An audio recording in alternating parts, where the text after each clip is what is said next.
저는 새로운 것을 하지 않습니다. 저는 반복할 거예요. 새로운 것을 한다고 많이 알게 되는 게 아닙니다. 맞죠? 정말 중요한 것들을 계속 반복해서 완벽하게 만드는 겁니다. 그래서 저는 가장 쉽게 또 그리고 가장 핵심적인 것들을 골라가지고 정확하게 훈련시켜서 완벽하게 반복할 겁니다. 그러니까 제 유머도 리바이벌이 될 거고, 자, 뭐 그전 거랑 비교해서도 상관없습니다. 그러나 조금씩 업그레이드는 될 수는 있으나 혹여나 다운되더라도 또 상처받지 마시고 또 열심히 해주시면 되게 감사할 것 같아요. 그래서 한 두세 번 들으시면 어느 정도 창조 시대부터 저 새하늘과 새 땅까지 눈에 또 머릿속에 쫙 열리는 그런 은혜가 있을 거예요. 그래서 오늘은 서론을 들어갑니다. 우리가 서론을 중요하지 않다고 생각하지만 이 서론이 어떻게 보면 되게 중요합니다. 그래서 지난번에 우리 목사님께서도 서론은 항상 많이 읽어야 된다고 말씀해 주셨습니다. 시간이 나진 않을 겁니다. 앞으로 창세기부터 들어가면 여러분들 아주 열심히 뛰어가야만 달려갈 수 있습니다. 하지만 시간이 날 때 한 번씩 그래도 다시 한번 반복하고 보신다면 여러분들에게 훨씬 더 많은 도움이 될 거라고 제가 생각이 들어요. 그래서 오늘은 서론을 나가도록 하겠습니다. 서론. 자, 우리는 이 통큰 통독 초급을 통해서 성경이 읽어지는 기적을 체험할 겁니다. 아멘. 아멘. 수많은 그리스도인들이 있습니다. 하지만 정말 죽을 때까지 말씀을 한 번도 읽지 않은 그리스도인들이 태반입니다. 그래서 우리는 어떻게 보면 힘있고 능력 있는 삶을 살기가 참으로 어렵습니다. 그래서 저는 초급입니다. 아주 어려운 것도 아니고 정말 초급. 이 성경이 어떤 이야기로 이루어졌는지, 우리는 이 성경을 통해서 무엇을 알아야 하는지, 왜 우리가 성경을 읽어야만 하는지, 거기에 대해서 우리가 성경이 읽어지는 기적을 체험할 겁니다. 자, 넘어가면 여러분들은 어디로 가고 계십니까? 어디로 가고 계십니까? 우리는 모두 인생이라는 시간 열차를 타고 있습니다. 놀랍게도 이 열차에 탄 사람들은 자신의 목적지가 어딘지를 모릅니다. 우리가 어디에서 어디쯤에서 왜 어떻게 내려야 되는지도 알 수가 없어요. 그러나 단 한 가지 사실이 뭐냐? 우리는 모두 언젠가는 어떻게 해야 된다? 내려야 합니다. 언젠가는 내려야 합니다. 시편 90편의 모세는 강건해야 7, 80이라고 말합니다. 요즘은 의술이 더 나아져서 100세까지도 갈 수도 있습니다. 하지만 어느 누구도 이 시간 열차 안에서 내리지 않는 사람은 없습니다. 맞죠? 여러분들 다 동의하시죠? 나는 영원히 산다. 손 들어보세요. 없죠? 그죠? 모두 내려야 합니다. 그러나 우리가 어디서 출발을 했는지, 우리가 어디로 목적지를 향하고 있는지 알 수 있는 사람은 없습니다. 이 세상은 어떻게 창조되었는지, 나는 어디에서 왔는지, 나는 또 어디로 가는지, 그렇다면 나는 이 세상에서 어떻게 살아야 하는지 많은 사람들이 고민하다가도 그냥 포기하기도 하고 어떤 대답도 얻지 못한 채 그냥 인생을 마무리하는 사람들이 많습니다. 자, 인생의 노선도, 우리가 지하철에서 노선도를 보면 정확한 목적지를 찾아갈 수가 있습니다. 맞죠? 우리 인생에도 노선도가 있습니다. 뭘까요? 성경입니다. 성경은 말합니다. 이 세상은 어떻게 창조되었는지. 성경은 말합니다. 네가 어떻게 왔는지, 네가 갈 곳이 어딘지, 죽음 후에 너는 어떻게 되는지, 네가 이 세상에서 살아있을 때 어떻게 살아야 되는지까지 정확하게 말하고 주는 게 바로 성경입니다. 그래서 인생의 노선도입니다. 그리고 놀랍게도 이 성경의 마지막은 우리가 영원한 생명에 다 있다는 겁니다. 그 아멘이죠? 아멘이죠? 그죠? 우리가 이 인생의 노선도를 안다면 그냥 그렇게 살 수 없습니다. 맞죠? 패배의식 속에 살 수 없죠. 그죠? 우리가 어떻게 살아야 되는지, 우리의 사명이 무엇인지, 우리가 살아가는 목적이 무엇인지를 안다면 우리가 그냥 살 수는 없는 겁니다. 맞죠? 그래서 우리가 이 인생의 노선도를 살펴볼 겁니다. 처음부터 세게 나갑니다. 그죠? 자, 보겠습니다. 반복입니다. 자, 다음 숫자와 관련 있는 건 무엇일까요? 뭘까요? 유심히 보세요. 숫자가 보입니다. 40은 뭘까요? 무엇과 관련되어 있는 숫자일까요? 여기 있습니다. 무엇과 관련되어 있을까요? 성경과 관련이 되어 있습니다. 자, 40은 무엇을 나타낼까요? 약 40여 명의 저자입니다. 자, 1600은 무엇을 나타낼까요? 약 1600년 동안에 지어집니다. 그 다음에 66은 무엇을 나타낼까요? 성경의 권수입니다. 구약은 39권, 신약은 27권, 합해서 몇 권? 66권이다. 1189, 1189는 무엇을 나타낼까요? 성경의 모든 장수를 말하는 겁니다. 성경입니다. 자, 바로 이 성경인데요. 성경은 자, 보세요. 약 1600년 동안에 40여 명의 저자가 기록한 66권의 책을 모아놓은 경전입니다. 자, 하나의 통전적인 이해의 줄거리를 가졌습니다. 66권의 전집과도 같은 책이 아니라 66부작으로 된 한 드라마라고 보시면 됩니다. 그래서 이 성경은 완북입니다. 한 권입니다. 66 북스가 아니라 완북입니다. 66편의 66부작의 드라마가 이어지는 한 권의 책입니다. 이것을 바로 성경이라고 말합니다. 여기서 하나의 통전적 이해의 줄거리란 성경의 맥과도 동일한 언어입니다. 우리가 성경에 40여 명의 저자가 있다는 것은 다양한 저자들이 있습니다. 여러분, 마태는 직업이 뭐였을까요? 마태는 직업이 뭐였어요? 세리요. 그럼 누가는요? 의사, 그죠? 그러면 베드로는 뭐였을까요? 어부요. 다양한 사람들이 썼습니다. 다양한 사람들이 저자입니다. 그러나 하나님께서 야, 이렇게 써 따다다다다다 이게 아니에요. 기계적으로 쓴 게 아니라 그들의 학식을 이용하셨고, 그들의 언어를 이용하셨고, 그들의 배경을 이용하셨고, 그래서 하나님의 감동으로 쓰여졌습니다. 그럼에도 불구하고 다양성이 있지만 그 안에는 하나의 통전적인 이해의 줄거리를 가진 통일성이 있다는 겁니다. 구속에 대한 이야기입니다. 무엇을 위한 구속이냐? 하나님 나라를 회복하는 구속에 대한 이야기가 흘러간다는 겁니다. 다양하면서도 통일성을 가졌다는 게 바로 성경입니다. 자, 그래서 우리가 이 말씀을 지난주에도 우리가 이 말씀이 나왔었잖아요. 우리가 이 말씀을 한번 크게 선포하면서 한번 읽어보도록 하겠습니다. 15절부터 한번 읽어보겠습니다. 시작.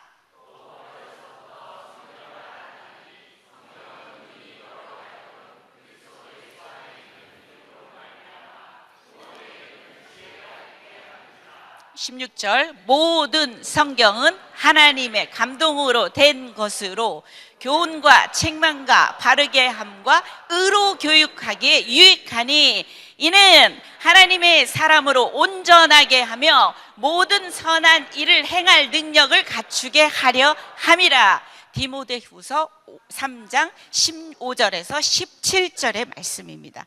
우리가 15절의 말씀은 잘 못 외워도 16절, 17절, 16절 말씀은 다 외울 수 있죠. 자, 우리 한번 안 보고 한번 해볼까요? 모든 성경은 시작. 모든 성경은 하나님의 감동으로 된 것으로 교훈과 책망과 바르게 함과 의로 교육하기에 유익하니. 여러분이 말씀을 암송하시면 상당한 유익이 있습니다. 선포하실 수 있고요. 그 말씀에 우리가 근거를 가지고 기도할 수 있습니다. 그리고 그 밑에 말씀, 여러분들을 온전하게 하는 게 뭐라고요? 성경입니다. 여러분들이 선한 일을 행할 능력을 갖출 수 있게 하는 것도 뭐라고요? 성경입니다. 그래서 저는 개인적으로 요 16절, 17절 말씀은 여러분들이 외웠으면 좋겠습니다. 다시 한번 해볼까요? 모든 성경은 시작. 모든 성경은 하나님의 감동으로 된 것으로 교훈과 책망과 바르게 함과 의로 교육하기에 유익하니 이는 하나님의 사람으로 온전하게 하며 모든 선한 일을 행할 능력을 갖추게 하려 함이라. 여러분을 온전하게 만드는 건 뭐라고요? 말씀입니다. 넘어갈게요. 또 유명한 히브리서 말씀이 있죠. 이것도 여러분들이 외웠으면 좋겠습니다. 같이 한번 크게 선포하면서 읽어보겠습니다. 시작. 하나님의 말씀은 살아있고 활력이 있어 좌우의 날선 어떤 검보다도 예리하여 혼과 영과 및 관절과 골수를 찔러 쪼개기까지 하며 또 마음의 생각과 뜻을 판단하나니. 히브리서 4장 12절의 말씀입니다. 자, 외울 수 있겠습니까? 너무 빠르지만 다시 한번 선포하겠습니다. 시작. 하나님의 말씀은 살아있고 온도 있어 좌우의 날선 어떤 검보다도 예리하여 혼과 영과 및 관절과 골수를 찔러 쪼개기까지 하며 또 마음의 생각과 뜻을 판단하다니. 이게 바로 말씀이라는 겁니다. 그래서 여러분들이 말씀을 알아야 합니다. 맞죠? 갑니다. 자, 우리 책에 이제 통큰에 나오는 내용들입니다. 제가 오늘 한번 이렇게 해주면 여러분들은 집에 가서 이번 주에는 서론을 한번 읽어보는 겁니다. 자, 너무나 글씨가 많으니까 감히 사람들이 읽으려고 하지 않습니다. 그러나 제가 친절하게 중요한 부분들을 찝어서 알려드릴 테니까 요것을 기본으로 해서 요것만이라도 우리가 알아두자라는 마음으로 공부를 하시면 됩니다. 그래서 자, 성경은 바이블입니다. 그죠? 자, 영어가 나오죠? 자, 뭘까요? 베이직 인포메이션이라는 겁니다. 기본 정보라는 겁니다. 자, before leaving us. 지구를 떠나거라. 이거 뭐죠? 뭐예요? 세상, 우리는 어쩔 수 없이 아까도 말했지만 인생의 시간 열차에서 내려야 되는 사람들입니다. 그렇죠? 그래서 성경은 이 땅에서 필요한 정보를 제공하는 책이다. 이게 바로 통큰에 나오는 그 정의예요. 그 다음에 성경은 또한 복을 받는 지침이다. 여러분 복 받고 싶으시죠? 우리의 모든 행동의 근거가 복에 대해서 감이 가지 않는다고 말할 수 없죠. 그죠? 우리 다 복 받고 싶으신 거잖아요. 그죠? 어떻게 하면 우리가 더 행복할 수 있을까 해서 결혼했죠. 그죠? 어떻게 하면 우리가 더 행복할 수 있을까 해서 또 자식을 낳았죠. 어떻게 하면 우리가 더 행복할 수 있을까 해서 뭔가를 실현하기 위해서 직업을 갖기도 하고 노력하고 성공되어 본다는 말입니다. 그죠? 그러나 이 성경은 복을 받는 지침인데 조금 후에 성경에서 말하는 복에 대한 정의를 한번 하겠습니다. 그러면 여러분에게도 성경의 정의가 필요합니다. 아, 하나님 말씀이야. 거기서 끝나는 게 아니라 여러분 개인의 성경에 대한 정의가 정립이 돼야 됩니다. 저는 인생의 사용 설명서라고 생각하겠습니다. 내가 어디서 왔는지, 내가 어디로 가게 되는지, 내가 죽음 후에 어떻게 되는지, 그럼 나는 이 땅에서 무엇을 하며 살아야 할지, 이 모든 것들에 대한 사용 설명서가 있습니다. 여러분들도 한번 생각을 해보세요. 그거 하나님의 말씀이자가 아니라 개인에게 나에게 성경은 도대체 뭘까? 라는 그 개념을 정립하는 게 필요합니다. 자, 복에 대한 설명을 하겠습니다. 자, 복복자 보이시죠? 보이죠?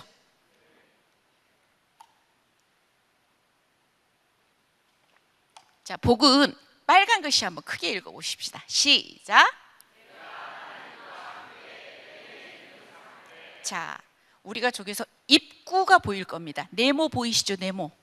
자, 우리 사람들은 무엇으로 음식을 섭취합니까? 어디로 섭취를 하죠? 입으로. 자, 나입니다. 나. 옆에 있는 보일 씨는 신변으로 볼 겁니다. 하나님. 자, 위에 있는 하나일은 함께라고 볼 겁니다. 밑에 있는 밭전은 에덴전으로 볼 겁니다. 성경에서도 에덴에서 보면은 요 물줄기가 이렇게 4개의 근원으로 이렇게 나간다고 얘기가 나오는데요. 그래서 내가 하나님과 함께 어디에? 에덴에 있는 상태를 우리가 복이라고 볼 겁니다. 자, 외웁니다. 시작. 내가 요게 복입니다. 다시 한번요. 뭐라고요? 시편 73편 28절에서는 이렇게 말합니다. 뭐라고요? 그렇죠. 예를 들어 봅시다. 창세기 들어가면 37장에 요셉의 이야기가 나옵니다. 요셉은 형제들의 시기를 받아서 애굽에 팔려갑니다. 신분이 뭐로 되죠? 노예의 신분이 됩니다. 그죠? 그 다음에 억울한 누명을 쓰고 어딜 들어갑니까? 감옥에 들어갑니다. 성경은 말합니다. 요셉이 불행했다고 표현하지 않습니다. 뭐라고 얘기하느냐? 하나님이 함께 하심으로 요셉이 형통하였더라. 하나님과 함께 함으로, 자, 그게 중요한 겁니다. 그래서 성경이 말하는 복이란 뭐라는 거예요? 여호와와의 뭐를 말한다? 온전한 관계에서부터 온다. 이 복은 하나님과의 온전한 관계에서부터 온다. 그리고 함께 해주실 때 얻어지는 복이라는 겁니다. 자, 성경이 말하는 복이란 뭐라고요? 여호와와의 온전한, 무엇으로부터 온다? 관계. 관계가 끊어진 게 타락입니다. 관계가 붙여 이어지는 게 뭐다? 구속입니다. 앞으로 계속 나올 겁니다. 성경이 말하는 복이란 여호와의 온전한 관계로부터 오는 것이고 함께 해주실 때 얻어지는 복이다. 다시 한번 한자를 한번 여러분 머릿속에다 기억을 하면서 누구와 어떻게 어디에 이걸 기억하셔야 합니다. 이걸 기억하세요. 함께함이 복입니다. 하나님이 나와 함께 해주시는 게 복입니다. 아멘? 네, 좋습니다. 자, 넘어갈게요. 성경을 왜 읽어야 할까? 우리 책에서 이렇게 기록합니다. 1번 크게 읽으세요. 시작. 2번 3번 4번. 자, 이게 바로 책에 나온 성경을 읽어야 되는 이유에 대한 책에 나오는 것들입니다. 책에 보시면 생각이 날 거예요. 자, 진정한 변화란 무엇인가? 변화입니다. 변화. 자, 여러분, 호박에다가 세로줄을 긋는다고 수박이 됩니까? 자, 애벌레에다가 날개를 꼽는다고 나비가 됩니까? 아닙니다. 그거는 변형입니다. 그죠? 변화가 아닌 변형입니다. 성경이 말하는 변화를 뭐라고 얘기하죠? 성경 신학적 관점으로 뭐가 변하는 거다? 가치관이 변한다. 뭐가 변한다? 세계관이 바뀌는 무엇의 변화다? 본질의 변화다. 변형이 아니고 본질의 변하다. 이렇게 얘기합니다. 그것은 무엇을 말하냐? 권력의 이동 현상이 일어난다는 걸 말합니다. 우리가 이전에 사단의 세속적인 가치관에서 우리가 살았다면 그 권력이 이동을 하는 겁니다. 누구에게로? 하나님께로. 우리가 하나님의 통치 아래로 들어가게 되는 겁니다. 그 진정한 변화입니다. 우리가 이 말씀이 창세기 1장에 천지 창조의 우리 말씀이 우리 말씀으로 빛이 있으라 하면서 나왔잖아요. 이 말씀은 또 힘이 있어서 여러분을 재창조, 회복의 역사의 능력을 가지고 있습니다. 그래서 여러분들이 깨어진 하나님과의 관계, 또 나 자신과 나의 관계, 나아가서 나와 이웃의 관계, 나와 세상 자연의 관계까지도 모두 회복할 수 있는 그런 능력을 가지고 있는 것이 바로 말씀이라는 겁니다. 그 변화가 진정한 변화라는 겁니다. 잠시 변하는 변화가 아니라 여러분의 가치관과 세계관이 바뀌는 본질의 변화가 바로 무슨 변화다? 진정한 변화라고 우리 책에서는 그렇게 기록을 합니다. 자, 그러면 성경을 어떻게 읽어야 되는지 한번 얘기해 보겠습니다. 자, 바른 관점으로 성경 읽기는 세계관 바로 세우기입니다. 자, 1번 무슨 읽기가 있대요? 자, 머리입니다. 지성적 읽기입니다. 그 목적은 뭐가 된다고요? 하나님을 바로 아는 겁니다. 하나님을 바로 알지 못해서 출애굽기에 가게 되면 금송아지 세워놓고 애굽에서 너희들을 인도해낸 여호와다. 우리가 하나님을 바로 알지 못하면 그런 일들이 일어납니다. 또는 호세에 가면은 이 백성이 지식이 없어 망하는 것도다. 이 백성이 나에 대한 지식이 없어 망하는도다. 그래서 우리는 이 지성적인 읽기는 하나님을 바로 아는 것, 우리의 머리에 뭔가 지식을 넣어서 교만해지는 게 목적이 아니라 하나님을 바로 아는 것이 목적이 됩니다. 두 번째는 무슨 읽기일까요?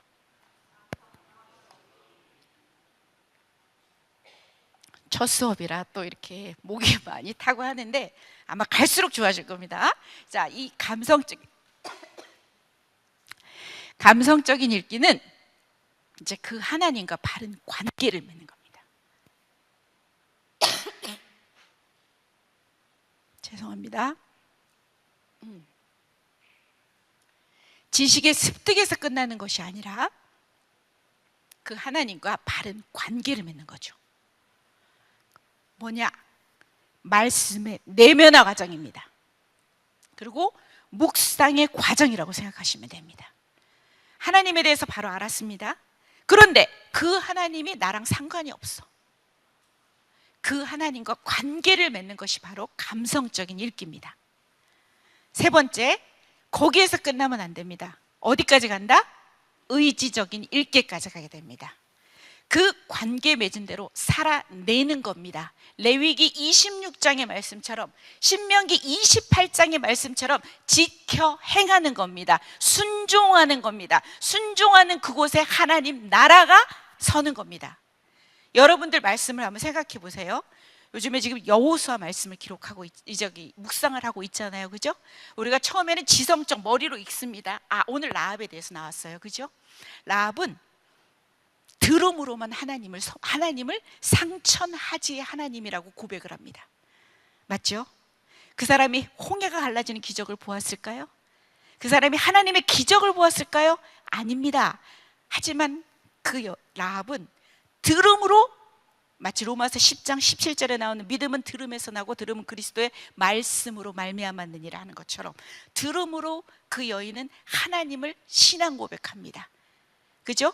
그리고 그 하나님과 바른 관계 맺기, 오늘 묵상을 보게 되니까 또 그 믿음으로 거기서 끝난 게 아니라 정탐꾼들을 선대하고, 그죠? 그리고 결국은 그들을 살려준 그 밧줄, 그 붉은 줄이 또 어떻게 보면 자기 가족이 구원을 받는 징표가 됩니다. 그래서 이 말씀들을 묵상을 하고, 그럼 나는 오늘 이 삶 속에서 이 하나님이 내 하나님이고 이 성경이 나에게 주는 말씀이 내 말씀이라면 내 말씀이 되어야 되지 않겠습니까? 그죠? 그죠? 비록 2000년 전, 3000년 전에 쓰여진 말씀일지라도 내 말씀이 되어야죠. 내 생활에서 그럼 이걸 어떻게 적용을 할까? 나는 정말 들음으로만, 그때는 들었겠죠? 지금은 읽겠죠? 읽었을 때 그 하나님을 나는 진짜 상천하지의 하나님, 창조주의 하나님으로 고백하고 있을까? 나는 오늘 내가 할 수 있는 선대의 행동은 무엇이 있을까? 순종하는 거죠. 그래서 끝에 말 나옵니다. 전인격적으로 읽어야 된다는 말입니다. 머리로만 읽는 게 아니라, 가슴으로만 관계 맺는 게 아니라 우리의 손과 발로 나가서 행동으로까지 가는 의지적인 읽기까지 가야 된다는 겁니다. 그래서 머리로, 가슴으로, 삶으로 드리는 겁니다. 전인격적으로 읽어낼 때 여러분에게 말씀은 능력이 있고 변화가 있는 겁니다.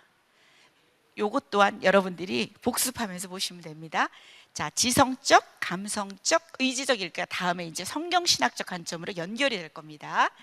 자, 두 가지 방법이 있습니다. 읽을 때 1번은 스토리 라인입니다. 2번은 메시지 라인이 있습니다. 자, 우리가 늘 들었던 말이죠. 스토리만 알면 뭐하냐? 스토리를 알아야 또 의미가 나오지 않느냐? 맞죠?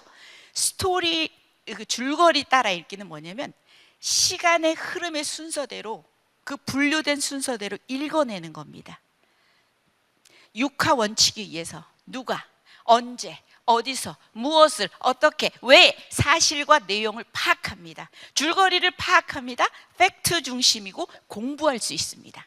그러나 메시지 따라 읽기는 뭐냐면 이것을 우리가 어떻게 믿어야 할까? 묵상하기랑 연결을 하면 됩니다. 우리의 삶을 변화시키는 것은 줄거리가 아니라 뭐다? 그 줄거리를 근거로 해서 나오는 뭐다? 메시지라는 겁니다. 그죠? 요거는 동전의 양면과도 같아서 함께 병행해야 한다는 겁니다. 어느 하나가 더 중요하고 덜 중요하다는 게 아닙니다. 요 두 가지의 방법이 있습니다. 자, 우리가 들어가기에 앞서서 우리 이 통큰의 책은 66권 전통의 성경 순서대로 되어 있지 않습니다. 중간중간 내용들이 다르게 막 분류가 돼서 들어가게 됩니다. 그런데 거기에 앞서서 여기는 초신자도 있을 수 있고 또 많이 알고 있으신 분도 있을 수 있는데, 그러면 전통적인 성경의 분류는 어떻게 되는지를 먼저 한번 살펴볼게요. 자, 구약의 성경은 모두 몇 권입니까? 39권이죠. 자, 이렇게 보십시오. 율법서 5권입니다. 크게 한번 외쳐보십시오. 시작! 창세기, 그렇지요. 창출, 레민신 이렇게 5개가 모세 오경입니다. 역사서 12권이 있습니다. 상당히 많겠지만 오늘 우리가 묵상하는 여호수아는 어디에 들어갈까요? 여호수아, 그죠? 장세기, 출애굽기, 레위기, 민수기, 신명기, 여호수아, 사사기, 룻기, 사무엘, 상하, 열왕기, 상하, 역대상하, 에스라, 느헤미야, 에스더 다 역사서입니다. 율법서, 모세 오경이라도 하지만 이 17권 전체를 역사서로 볼 수 있습니다. 그 다음에 시가서는 뭐가 될까요? 욥기, 시편, 잠언, 전도서, 아가 이렇게 하면 시가서가 되는 겁니다. 17, 5 밑에 있는 예언서도 전부 합치면 17입니다. 17, 5, 17, 39원이 나옵니다. 자, 대예언서는 분량에 따라서 대예언서로 나눠집니다. 뭐 있을까요? 얘기해 보세요. 이사야, 예레미야, 예레미야이가, 에스겔, 또 다니엘 있습니다. 그 다음에 소예언서 12권. 여러분들이 예언서 들어가면 막 머리가 아프다, 쥐가 난다 막 이러시는데 통큰 한번 들어보십시오. 싹 뚫립니다. 진짜입니다. 진짜 뚫립니다. 제가 강행군 시킵니다, 아주.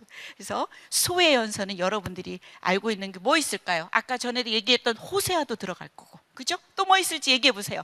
나훔도 있을 테고, 오바디아도 있을 테고, 또 뭐 있을까요? 미가도 있을 테고, 하박국 있을 테고, 또 뭐 있을까? 학개, 스가랴, 말라기 뭐 이렇게 다 있을 거 아닙니까? 그래서 17, 5, 17. 그래서 뭐가 된다?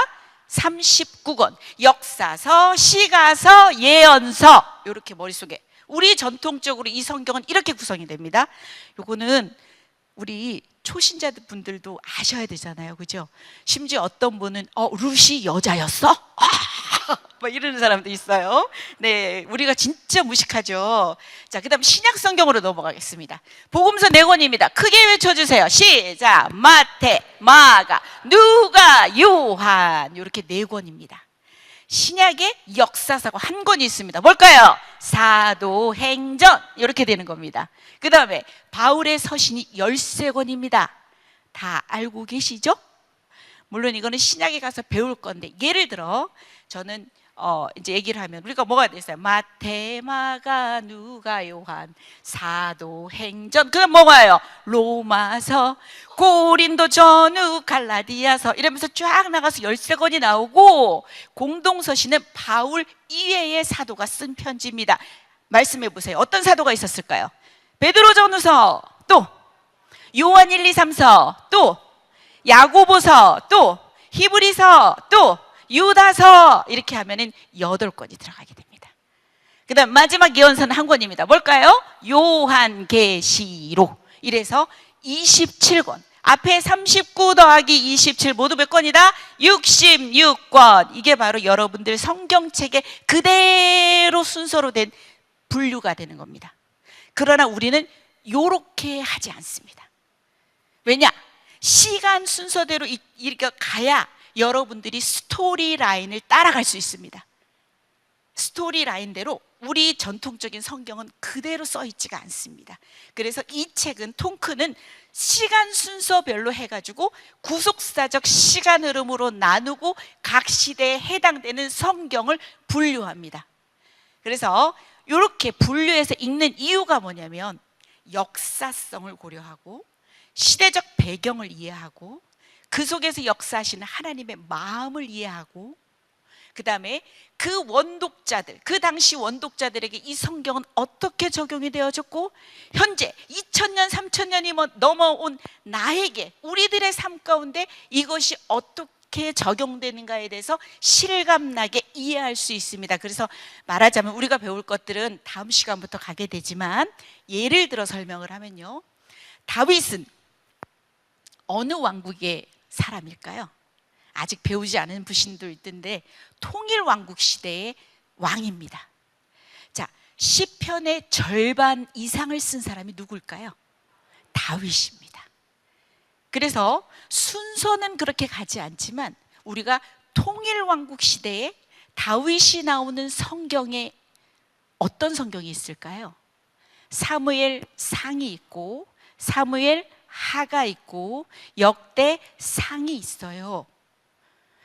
거기에 시편들이 또 들어갑니다. 자, 솔로몬도 통일 왕국 시대의 왕입니다. 솔로몬이 지은 시가서 한번 얘기해 보세요. 잠언, 전도, 아가서. 요것도 솔로몬 시대에 연결해서 들어갈 겁니다. 자, 여러분들이 또 이제 쥐가 나는 이야기들 예언서 들어갑니다. 분열 왕국 시대를 들어가면 북이스라엘, 남유다에서 수많은 예언자들이 대거 속출합니다. 요것들을 어떻게 연결을 해야 되는지 그거를 알아야 그 시대에 그 메시지가 어떤 건지를 알고 있고 거기에 말하는 하나님의 마음을 알 수 있습니다. 그래서 구속사의 흐름에 따라서 성경을 다시 분류하고 그대로 우리가 스토리 라인을 읽어갑니다. 그렇게 통큰이 간다는 것을 여러분이 알면 됩니다. 또 오늘의 중요한 이야기는 이제 성경 신학적인 관점 3가지를 배우게 됩니다. 자, 우리가 첫 번째 뭐에 대해서 제가 설명을 했어요? 첫 번째 뭐에 대해서 설명을 했죠? 뭐에 대해서 했죠? 복이라는 것에 대해서 얘기를 했었잖아요. 그죠? 그리고 성경은 머리로, 가슴으로, 삶으로 읽어야 된다고, 들여야 된다고도 얘기를 했죠. 그 다음에 2가지 성경 읽기 방법은 뭐라고요? 스토리 라인이 읽고 그 스토리에서 나오는 메시지 라인 읽기가 있다고 했어요. 요번에 오게 되면 뭐냐면 이제 성경 신학적 관점을 한번 생각을 해볼 거예요. 자, 관점. 여러분들이 하나의 그냥 안경을 썼다고 생각하시면 됩니다. 마치 빨간색의 안경을 쓰면 온 세상이 빨갛게 보이는 것처럼 관점을 이렇게 생각을 하시면 되는데, 여러분들이 성경을 보실 때 관점 1번은 뭐냐면 이 성경은 종말론적 구속사의 이야기라는 거예요. 우리 조금 전에 배웠죠? 무슨 읽기다? 지성적인 읽기예요. 그것의 목적은 뭐다? 하나님을 바로 아는 겁니다. 이렇게 연결이 되는 겁니다. 근데 우리가 외워야 할 것은 밑에 있습니다. 외울 겁니다. 저는 외워서 자기 입으로 말하지 않는 한 자기 지식이 아니라고 분명히 말할 수 있습니다. 그래서 여러분들이 외우십시오. 중요한 언어들은 외워놓고, 새로운 언어들, 익숙하지 않은 언어들도 외워놓고 여러분들이 들어가면 더 익숙해지고 자꾸 생각들이 더 깊어지고 넓어지는 겁니다. 자, 1번 관점은 뭐냐? 성경은 자, 인간 구원입니다. 뭐라고요? 인간을 구원합니다. 그래서 어떻게 할 거냐면요, 에덴으로 회복합니다. 그래서 종말론적 구속의 역사를 기록하고 있다. 이 문장을 한번 가겠습니다. 키는 인간 구원입니다. 키는 에덴 회복입니다. 키는 종말론적 구속의 역사입니다. 요거 연결할게요. 성경은 누굴 구원한다? 인간 구원과, 그래서 어떻게 한다고? 에덴의 회복에 이르는, 자, 종말론적 구속의 역사를 기록하고 있다가 관점 1번입니다. 다시 갑니다. 성경은 인간 구원과 에덴의 회복에 이르는 종말론적 구속의 역사를 기록하고 있다. 이것은 지성적인 읽기이며 하나님을 바로 아는 것이 목적이다. 다시 외웁니다. 성경은 뭐라고요? 인간 구원과 에덴의 회복에 이르는 종말론적 구속의 역사를 기록하고 있다. 우리 책에는 수많은 내용들이 안에 있지만 다 알려들어도 기억하지 못해요. 외울 것만 기억하겠습니다. 자, 다시 한번 1번. 성경은 키워드가 뭐라고요? 인간을 구원합니다. 성경은 여러분들 읽다 보면 아십니다. 구원에 대한 스토리입니다. 그래서 결국은 어디로 가게 되는 겁니까? 에덴의 회복입니다. 그리고 종말이 있습니다. 창세기가 시작이라면 요한계시록은 끝입니다. 종말입니다. 그죠? 그래서 종말론적 무슨 역사다? 구속의 역사다. 자, 이 시간에 외우십시오. 집에 가서 외우겠다 하는 마음 버리시고 이 시간에 성경은 뭐다? 인간 구원과 에덴의 회복에 이르는 종말론적 구속의 역사를 기록하고 있다. 이것을 관점 1번으로 안경을 딱 쓰시고 보시면 됩니다. 외웠습니까? 다시 한번 하겠습니다. 성경은 시작. 성경은 인간 구원과 에덴 회복에 이르는 종말론적 구속의 역사를 기록하고 있다. 다양한 내용들이 있지만 여러분들이 책을 통해서 확인하시면 될 겁니다. 2번째 관점입니다. 줄곧 성경은 하나님 나라에 대해서 얘기합니다. 하나님 나라의 관점이다. 우리 밑에 외울 것은 요겁니다. 하나님 나라, 하나님 통치의 회복이다. 쉽죠? 자, 두 개만 외우겠습니다. 시작. 하나님 나라, 하나님 통치의 회복. 두 개. 다시 시작. 하나님 나라, 하나님 통치의 회복. 이게 바로 하나님 나라 회복의 관점입니다. 통큰에서는 나옵니다. 우리를 왜 만드셨을까? 왜 에덴 동산에 선악과를 두셨을까? 그죠? 왜 선악과를 두셨을까? 사탄의 정체는 뭘까? 왜 우리를 구속시키려고 하실까? 이런 것들에 대한 내용들의 이야기가 다 있을 겁니다. 다 통틀어서 그냥 하나님 나라, 하나님 통치의 회복, 이렇게 관점 2로 외우시면 됩니다. 이거는 무슨 읽기다? 감성적인 읽기입니다. 그 하나님과 뭐 하는 거다? 관계 맺기. 되겠습니까? 자, 뭐다고? 관점 2는 뭐가 된다고요? 하나님 나라, 하나님 통치의 회복이다. 이렇게 되면 됩니다. 세 번째, 신학적 관점 세 번째는요, 거룩한 삶. 거룩은 구별된다는 뜻이 있어요. 그래서 거룩한 삶, 구별된 삶의 관점입니다. 자, 우리가 밑에서 봅니다. 구별된 삶. 우리가 외울 것들을 밑에 써놨어요. 제가 이제 계속 반복을 합니다. 수업 시간마다 계속 복습을 합니다. 외우지 않을 수 없게 될 만큼 외우게 될 겁니다. 그래서 구별된 삶이고, 우리가 2번에서 그 하나님 나라를 이루기 위해서는 어떻게 해야 된다? 섞이면 안 되는 삶입니다. 그리고 오히려 어떻게 해야 된다? 정복해야 되는 삶입니다. 요것이 이루어지지 않아서 구약의 역사는 종말입니다. 섞입니다. 끊임없이 섞입니다.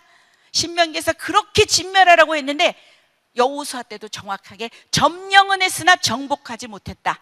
사사기 때 넘어갔더니 쫓아내지 못했다. 쫓아내지 아니했다. 섞였다. 구약의 역사는 종말입니다. 혼합은 곧 종말입니다. 섞이면 안 되는 삶. 오히려 정복해야 된다. 하나 더 외울 것은 변혁주의죠. 세상의 문화에 우리가 들어가서 동화되고 섞이는 것이 아니라 그리스도의 문화로 세상의 문화를 침투해서 변혁시키는 것까지입니다. 그래서 구별된 삶. 그 나라를 이루기 위해서 뭐 한다? 섞이면 안 되는 삶. 오히려 어떻게 해야 된다? 정복해야 된다. 그게 뭐라? 변혁주의적 삶. 요까지 외울 겁니다. 다시 갑니다. 첫 번째, 구별된 삶. 그 나라를 이루기 위해서 어떻게 해야 된다? 섞이면 안 되는 삶. 오히려 정복해야 한다. 그 다음에 변혁주의적 삶까지 가는 겁니다. 자, 복습이 됐나 볼까요? 자, 금세 까먹었을 겁니다. 1번으로 돌아갑니다. 성경은 누구를 구원한다? 인간 구원과. 그래서 어떻게 시킨다고? 에덴의 회복에 이르는 어떻게 된다고? 종말론적 구속의 역사를 기록하고 있다가 관점 1번. 관점 2번으로 갑시다. 성경은 끊임없이 무엇에 대해서 얘기한다? 하나님 나라. 무엇에 대해 얘기한다? 하나님 통치의 회복에 대해서 이야기한다. 3번으로 갑니다. 관점 3. 어떤 삶이다? 구별된 삶이다. 그 하나님 나라를 이루기 위해서는 어떻게 해야 된다? 섞이면 안 되는 삶이다. 오히려 어떻게 해야 된다? 정복해야 한다. 어디까지 가야 된다? 변혁주의적인 삶까지 가야 된다. 요 세 가지 분명히 외우고 계십시오. 요거 성경을 보실 때 요 관점을 가지고 요 안경을 딱 끼시고 보십시오. 아, 이거는 인간을 구원해서 에덴 회복에 이르는 하나님의 종말론적 구속의 역사네. 아, 성경 끊임없이 하나님 나라에 대해서 얘기를 하는구나. 근데 우리의 삶이 구별돼야 되는구나. 섞이면 안 되겠구나. 요 세 가지의 관점을 여러분들이 꼭 머릿속에 기억하세요. 끝날 쯤에 제가 다시 한번 반복할 겁니다. 자, 이제 바른 메시지를 찾기 위해서 세 가지 개념에 대해서 시간이 엄청 빨리 가네요. 그럼 뭐 또 복습해야죠, 뭐, 그죠? 자, 바른 메시지를 찾기 위한 세 가지 개념이 나옵니다. 자, 첫 번째는 뭡니까? 신입니다. 자, 읽어보세요. 뭐래요? 하나님이 하나님의 방법으로 이루시는 겁니다. 자, 이걸 뭐라고 할 수 있다? 신본주의. 자, 한번 예를 들어 보겠습니다. 자, 창세기 3장의 타락입니다. 맞지요? 자, 타락해서 옷을 입지 않았던 사람들이 어떤 것을 느끼게 되죠? 부끄러움을 느끼게 됩니다. 그죠? 그래서 무슨 옷을 해 입습니까? 무화과 나무 잎으로 이렇게 몸을 가립니다. 그죠? 자, 무화과 나무 잎의 특성이 뭡니까? 잎이 생명이 닿으면 어떻게 됩니까? 마릅니다. 그 다음에 어떻게 됩니다? 부스러집니다. 그럼 또 헤입어야 합니다. 맞죠? 그럼 또 다시 마릅니다. 또 부스러집니다. 그럼 또 다시 헤입어야 합니다. 인간의 수많은 노력, 물론 거기에 신학적인 의미들이 있지만 오늘은 그 신의에 대한 얘기를 할게요. 이 무화과 잎은 끊임없이 우리가 수고하고 애쓰고 헤입어도 마르고 부스러지고 마르고 부스러지고 끊임없이 우리가 해야 합니다. 근데 3장 21절에 하나님이 무화과 나무 치마 대신에 무엇을 주십니까? 가죽옷을 주십니다. 가죽옷은 동물을 산채로 벗길 수 있습니까? 어떻게 합니까? 죽입니다. 피를 볼 수 있습니다. 이 모든 것에 여러분 그리스도가 다 있습니다. 그래서 성경의 66권을 털면 예수 그리스도가 나옵니다. 무화과 나무의 그 잎은 우리가 끊임없이 노력합니다. 우리의 수치를 가리려고, 우리의 두려움을 해결하려고, 우리의 결핍을 해결하려고 끊임없이 또 해입고 또 해입고 또 해입어도 이거는 방법이 없습니다. 그러나 하나님께서는 동물을 죽여서 그 가죽으로 우리를 덮으십니다. 창세기 가게 되면 또 그 이야기에 대한 이야기가 나옵니다. 이것이 신위입니다. 가죽옷으로 우리를 덮으시는 하나님의 방법, 그게 뭐라고요? 신위입니다. 또 예를 한번 들어보겠습니다. 노아의 방주 이야기로 갑시다. 자, 노아의 방주의 설계는 누가 합니까? 노아가 합니까? 하나님이 하십니다. 자, 동력을 달아주셨습니까? 방향타를 달아주셨습니까? 아닙니다. 하나님의 방법입니다. 우리가 인간이었다면 아마 동력을 달고 방향타를 달았을 겁니다. 저기서 크게 파도가 몰라치면 휙 뚫려가지고 내가 저쪽으로 가야지 했을 겁니다. 우리는 그럴 겁니다. 그죠? 그러나 하나님께서는 동력도 없고 방향타도 없이 그분이 온전히 전해주신 설계도에 의해서 노아의 방주가 만들어지게 했습니다. 또 한 가지 예를 들어봅시다. 출애굽기 25장부터 40장까지는 성막에 대한 이야기입니다. 성막 안에서는 무엇이 이루어집니까? 제사가 이루어질 겁니다. 그래서 레위기에서 앞부분에서 제사법에 대한 이야기들이 나오는 겁니다. 제사는 뭡니까? 하나님께 나아가는 근거가 되는 겁니다. 오늘날의 말로 하면 예배가 되는 겁니다. 죄 지은 인간이 하나님께 바로 갈 수 없습니다. 죄사함이 필요하기 때문에 동물, 흠없고 죄 없는 그 동물, 깨끗한 동물들이 죽어나가야 하는 겁니다. 그 예배의 근거, 그 성막에 대한 이야기인데, 만약에 하나님께서 이 성막에 대한 설계도를 주시지 않았다면 인간은 아마 또 인간 나름대로 어떤 것들을 아마 그래서 우리가 십계명에서도 보면 우상을 만들지 말라는 것도 보이지 않는 하나님을 인간은 어떤 모양으로도 만들 수 있을 겁니다. 그죠? 이 성막에 대해서도 하나님이 철저하게 정말 많은 부분이 할애를 합니다. 그래서 여러분들이 말합니다. 성막 읽기 어려워요. 그러나 우리 예전에 목사님이 성막에 대한 설교도 다 해주셨고, 그죠? 우리가 그림으로 직접 대조하면서 봤잖아요. 그죠? 우리 함께하는 교인들은 별로 어렵지 않아요. 그래서 성막에 대해서도 바로 하나님이 다 얘기해 주신 겁니다. 너희들이 나한테 나오는 방법 내가 알려주는 대로 나오는 거야. 예배는 너희들이 만족하는 예배가 아니라 내가 만족하는 예배여야 되는 거야. 내 방법으로 성막을 만들 거야. 성막에 대한 설계도, 이것들이 전부 다 어떻게 보면 하나님이 하나님의 방법으로 이루시는 겁니다. 신본주의입니다. 성경은요, 하나님의 방법을 기록한 책입니다. 그럼에도 불구하고 우리 인의가 있습니다. 세 가지가 있는데, 첫 번째는 신의, 두 번째는 인의입니다. 인의는 뭐라고 나와요? 사람이 주도권을 가지고 행한다. 인본주의라고 할 수 있습니다. 예를 들어 보겠습니다. 아브라함의 예를 들어 볼까요? 자, 아브라함이 처음에는 하나님이 본토 친척 아비 집을 떠나서 내가 명하는 땅으로 가라, 잘 순종해서 갔죠. 그래서 세겜 땅에 도착해서요, 예배를 드리는 순종하는 아브라함의 모습을 봤습니다. 어떤 사건이 벌어졌을까요? 그 다음에 가나안 땅에 기근이 듭니다. 우리 통큰에서는 그렇게 얘기합니다.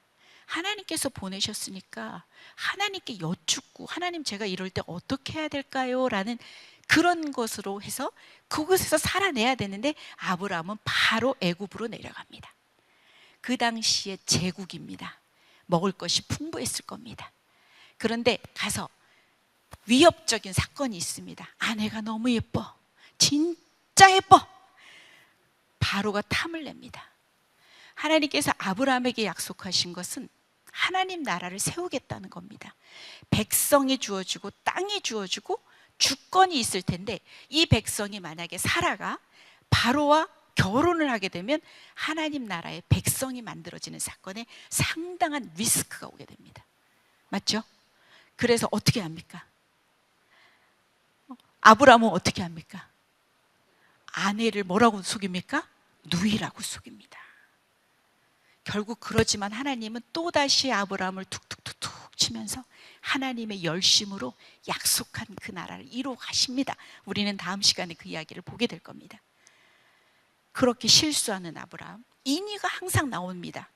그 세 번째 이야기가 다음에 나오는데, 거기 안에는 자기 중심성이 꼭 들어갑니다. 아브라함은 또 실수를 합니다. 15장에 가면 여러분 횃불 언약 아십니까? 하나님이 분명히 아브라함, 너희들 이스라엘을 통해서 하나님 나라의 모델 국가를 만들 거야. 모든 약속을 해줬어. 백성도 줄 거야, 땅도 줄 거야, 다 약속하고 횃불 언약 다 하고 났는데 16장에서는 무슨 사건이 일어납니까? 누구를 통해서? 첩을 통해서 이스마엘을 얻습니다. 이렇게 3번에 보면 자기중심성입니다. 죄된 본성이라고 말할 수 있습니다. 이 신의와 인의의 개념 사이에 이 자기중심성이 늘 문제를 일으킵니다. 하나님의 뜻을 선택하기보다도 우리는 무엇을 선택하죠? 내 생각, 내 방법, my way를 선택하는 겁니다. 그래서 우리 책에서는 기록을 합니다. 순종이라는 것은 무엇을 순종이라고 한다? 자기 중심성을 내려놓는 것을 순종이라고 합니다. 순종이 있는 곳에 하나님의 나라가 세워집니다. 여러분들이 묵상을 하는 것도 내 지식을 키우기 위함이 아니고, 내가 순종함으로, 내가 원치 않아도 그 하나님의 말씀에 순종함으로, 이곳에서 지켜 행함으로 내가 사는 이 하나님의 통치받는 이곳에서 하나님 나라를 이루어가는 겁니다. 순종은 곧 뭐라고요? 자기 중심성을 내려놓는 것을 말합니다. 이게 바로 순종이란 얘기가 되는 겁니다. 그래서 내용이 서로는 좀 길다 보면 길 수가 있는데, 딱딱 여러분들이 아마 복습을 하면서 구조를 보면 좋을 것 같아요. 그래서 자, 그 다음에 보면은 이제 아마 요거는 우리의 주제곡이 될 겁니다. 앞으로 제가 좋아하는 찬양입니다. 우리 이 통큰의 주제곡이 될 건데, 이건 조금 이따가 제가 해볼 겁니다. 제가 이렇게 시간 분배가 오늘 그래도 좀 빨리 끝나는 게 좋잖아요, 그죠? 그래서 오늘은 함께 모여서 예비 모임도 하러 가야 되고 하니까, 오늘은 서론이니까 너무 가게는 가지 않겠으나 다시 한번 1번부터 반복을 들어갑니다. 왜냐? 여러분들이 수고를 덜어주는 겁니다. 그죠? 자, 처음부터 가겠습니다. 1번입니다. 자, 1번. 복이 뭐라고 말했습니까? 누구와? 어떻게? 어디에? 있는 상태다. 그걸 복으로 여러분들이 정립을 잘 하셔야 됩니다. 내가 무엇을 얻어내고, 내가 무엇을 가지고, 내가 성공하고가 아니라, 성경이 말하는 복은 내가 하나님과 함께 어디에 있다? 에덴에 있는 상태가 복이다. 그 복은 어디에서 온다? 여호와와의 온전한 관계로부터 오는 것이다. 그게 바로 복이다. 복의 개념을 잘 생각을 한번 해보셔야 됩니다. 그리고 성경에 대한 이야기도 했습니다. 제가 부탁을 합니다. 여러분에게 성경은 무엇인지 개념 정립을 하십시오. 성경 그거 하나님 말씀이지 아니라, 이 성경이 나에게는 도대체 뭘까? 우리 책에서는 복을 받는 지침이다. 이 땅에서 살아가는 하나님의 기본, 우리가 살아갈 수 있는 기본 정보를 제공하는 책이라고 말하는데, 그럼 나에게 성경은 무엇일까? 개념 정립하는 거, 숙제. 그 다음 나아갑니다. 이제 성경은 어떻게 읽어야 됩니까? 무슨 읽기다? 지성적인 읽기다. 자, 그것의 목적은 뭐가 된다? 하나님을 바로 아는 겁니다. 입을 떼십시오. 자, 입을 떼십시오. 입을 떼셔야 여러분들 머릿속으로 연결이 됩니다. 제가 어찌 이렇게 됐는지는 알 수가 없습니다. 저는 원래 이런 사람은 아닌데 좀 누굴 닮아가는 것 같죠, 그죠? 입을 떼십시오. 자, 지성적 읽기의 목적이 뭐다? 하나님을 바로 안다. 하나님을 바로 알지 못하면 여러분들이 만든 하나님을 섬깁니다. 그것은 결국 멸망의 길입니다.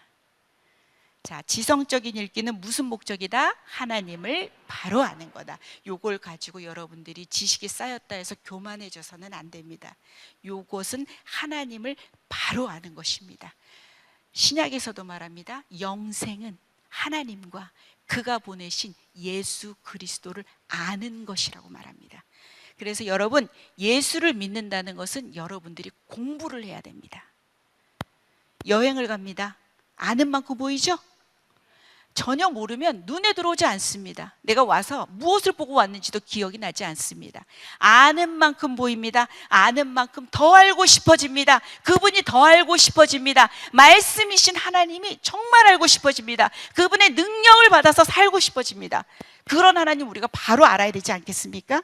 그래야 우리에게도 다음 세대 하지만 우리가 지식이 없는데 어찌 우리 아이들에게 그것들을 얘기해 줄 수가 있겠습니까? 무슨 신앙 전수가 됩니까? 여러분들은 신앙 전수 이런 것들을 넘어서 우리가 먼저 하나님을 바로 아는 게 진짜 중요합니다. 지성적으로 읽어내야 됩니다. 두 번째는 뭐다? 읽음에서 끝나는 게 아니라 뭐다? 감성적인 읽기다. 자, 고급의 어휘들을 자꾸 외우세요. 고급의 어휘를 자꾸 쓰는 겁니다. 아, 지성적인 읽기, 아, 감성적인 읽기. 목적은 뭐다? 그 하나님과 관계를 맺는 것이다. 그 말씀이 말씀으로만 있다면 나하고 무슨 소용이 있는가? 나랑 관계가 돼야 되지 않을까? 그 말씀이 내 말씀이 되어야 되지 않을까? 이것은 바로 말씀의 내면화. 뭐라고? 말씀의 내면화. 여러분의 묵상 과정을 통해서 이 일들을 할 수가 있습니다. 그죠? 말씀의 내면화 얼마나 고급 어휘예요, 그죠? 말씀의 내면화.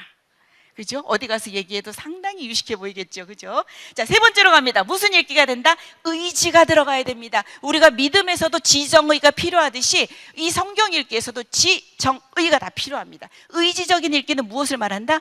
그 관계 맺은 대로 어떻게 해야 된다? 사는 겁니다.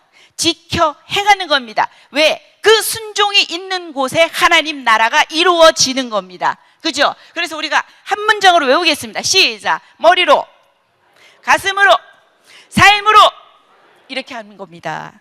외우십시오. 전인격적으로 성경을 읽기 위해서 여러분들이 그래서 묵상으로 몸부림치시는 거 아닙니까? 맞지 않아요? 그죠? 이 말씀 내 말씀 되게 하기 위해서 내가 몸부림치는 거 아닙니까? 내 마음대로 살기 싫어서 하나님의 신의를 알고 싶어서 그 말씀을 묵상하는 거 아닙니까? 맞죠? 이렇게 전인격적으로 그래야 여러분들의 삶의 변화가 일어나는 겁니다. 그죠? 이렇게 성경을 읽어야 됩니다. 그 다음 이야기로 하겠습니다. 이제 두 가지의 방법이 성경 읽기가 있습니다. 첫 번째 뭐다? 스토리 라인이다. 스토리 라인, 스토리라고 읽으면 됩니다. 스토리, 줄거리 따라 읽기, 스토리 라인. 그러면 여러분 시간의 흐름대로 읽어내야 여러분들 이해가 잘 되시죠? 그런데 우리의 전통적인 성경은 그렇게 다 구성이 되어 있지 않다는 겁니다. 그래서 우리 책은 다시 구속의 흐름에 따라서 성경을 분류했다는 겁니다. 그래야 우리가 그 안에서 메시지도 발견할 수 있다는 겁니다. 이 스토리 라인 따라 읽기는 뭐냐면 공부하는 겁니다. 육하원칙. 누가? 오늘 같은 경우 라비 뭐 이러면서 공부하는 거예요. 스토리를 읽어내는 거예요. 사실을 파악하고 내용을 파악하고 공부하는 겁니다. 이제 그 스토리를 알아야 여러분 거기서 메시지가 나옵니다. 이 메시지 따라 읽기는 그럼 이것을 어떻게 믿어야 하는데 묵상하는 겁니다. 맞죠? 그래서 성경에서 변하는 말씀에서 스토리가 아닌 메시지로부터 여러분들이 변화가 있는 거라고 말했죠. 그래서 어떻게 해야 된다고? 병행해야 된다고 했습니다. 그죠? 이제 성경 신학적 관점 가면 이제 다 왔습니다. 1번 관점입니다. 기억납니까? 안경 낄 겁니다. 1번 안경 끼겠습니다. 자, 성경은 누구를 구원합니까? 어디로 회복합니까? 어떤 역사라고요? 종말론적 구속의 역사. 세 마디의 키워드를 외우십시오. 인간 구원, 에덴 회복, 종말론적 구속의 역사. 연결하겠습니다. 성경은 인간 구원과 에덴의 회복에 이르는 종말론적 구속의 역사를 기록하고 있다. 이것은 아까 공부했던 무슨 읽기하고 연결이 된다? 지성적인 읽기다. 이것은 무엇을 하기 위한 목적이다? 하나님을 바로하는 것이 목적이다. 두 번째 관점으로 갑니다. 이것은 어떤 거라고 했죠? 하나님 나라. 요 하나님 나라는 어떻게 말을 바꿀 수 있어요? 하나님 통치의 회복이라고 바꿀 수 있어요. 이게 두 번째 관점. 여러분들이 자꾸 성경을 읽다 보면 그 하나님 나라에 대해서 엄청 더 궁금해지실 거예요. 성경은 천지 창조부터 하나님 나라가 시작이 됩니다. 여러분들이 자꾸 공부하셔야 그냥 내가 입으로만 떠드는 하나님 나라가 아니라 정말 제대로 우리가 알아야 이 아는 것을 우리가 우리 가족에게도 우리 아이들에게도 믿지 않는 사람들에게도 이것을 얘기할 수가 있는 거죠. 그죠? 하나님 나라, 하나님 통치의 회복이다. 세 번째 관점으로 가겠습니다. 자, 무슨 삶이다? 구별된 삶이다. 자, 이 하나님 나라를 이루기 위해서 무엇을 해야 된다? 섞이면 안 되는 삶이다. 오히려 뭐 한다? 정복해야 된다. 그리스도의 문화로, 세상의 문화를 어떻게 해야 된다? 변혁시키는 것까지 가야 된다. 이게 바로 세 가지 관점. 내가 지금 계속 반복하는 것들은 여러분들의 머릿속에 세팅이 돼야 되는 얘기들이에요. 이것을 가지고 여러분들이 가실 겁니다. 물론 여러분들이 읽을지는 제가 의심스럽지만 그럼에도 불구하고 여러분들이 도움이 되실 겁니다. 마지막입니다. 근데 그러면 바른 메시지를 찾기 위해서 세 가지 개념에 대해서 소개를 했습니다. 첫 번째 뭐다? 신의는 뭐다? 하나님이 하시는 겁니다. 하나님이 이루시는 거야. 그래서 무슨 주의라고 말할 수 있다? 신본주의. 자, 두 번째, 인의는 뭐다? 인간이 주도권을 가지고 한다. 그래서 뭐다? 인본주의. 신의와 인의 사이의 개념 속에 늘 문제가 되게 하는 것이 있다. 그것이 뭐다? 자기중심성. 그죠? 내가 주인이다. 하나님이 주인이 아니라 내가 주인이다. 이겁니다. 자기중심성. 타락도요, 사단의 유혹과 인간의 자기중심성의 합작품입니다. 자기중심성이 끊임없이 여러분들 괴롭히죠. 맞죠? 그 순종하기 너무 어렵죠? 그걸 내려놓는 게 뭐라고요? 순종이라고요. 우리가 그렇게 세 가지 그 관점과 이 세 가지 개념을 가지고 성경을 접근을 하시면 됩니다. 그래서 요 서론은 제가 아마 이 정도 될 거고, 이제 그 다음 해주세요. 우리가 우리 주제곡을 한번, 제가 어느 날부터 이 주제곡이 제 가슴 속에 쑥 들어왔습니다. 아주 말씀 앞에서. 그 앞으로 보여주세요. 더 앞에요. 말씀 앞에서 경외함으로 주께 홀로 섭니다. 생명의 말씀 읽고 순종해 주를 예배합니다. 한 번 더 반복하겠습니다. 말씀 앞에서 경외함으로 주께 홀로 섭니다. 생명의 말씀 읽고 순종해 주를 예배합니다. 기록된 말씀 힘이 있어서 진리로 우리 거룩해 하며 거룩한 말씀 세세 영원히 복음이 되어 말씀하시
읽겠습니다. 하나님 말씀에 두려워 떠는 자, 하나님 말씀에 두려워 떠는 자, 그 말씀에 생명을 거는 자, 한 사람 찾으시는 주님의 약속을 믿어 하나님 말씀에 인생을 겁니다.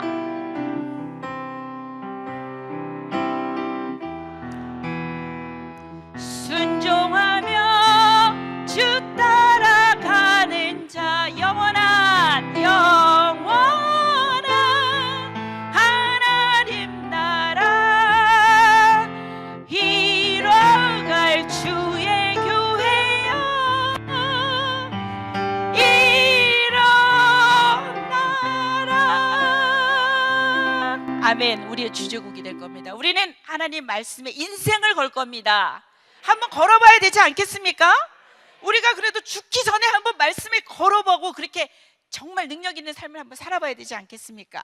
그죠? 자, 어느덧 시간이, 그죠? 그래서 자, 한번 얘기 한번 드릴게요. 우리 오늘 아마 이제 훈련을 가시는 분들은 다음 주부터 못 오시는데, 오늘 여기 수요 성경대학을 하시는 분들은 신청서를 꼭 제출해 주셔야 됩니다. 그래야 조장님들의 돌봄이 들어갈 겁니다. 왜냐하면 혼자 못 읽습니다. 강제성을 띠지 않고 성경을 읽기가 어렵습니다. 그게 바로 우리의 자기중심성입니다. 순종하고 들어오세요.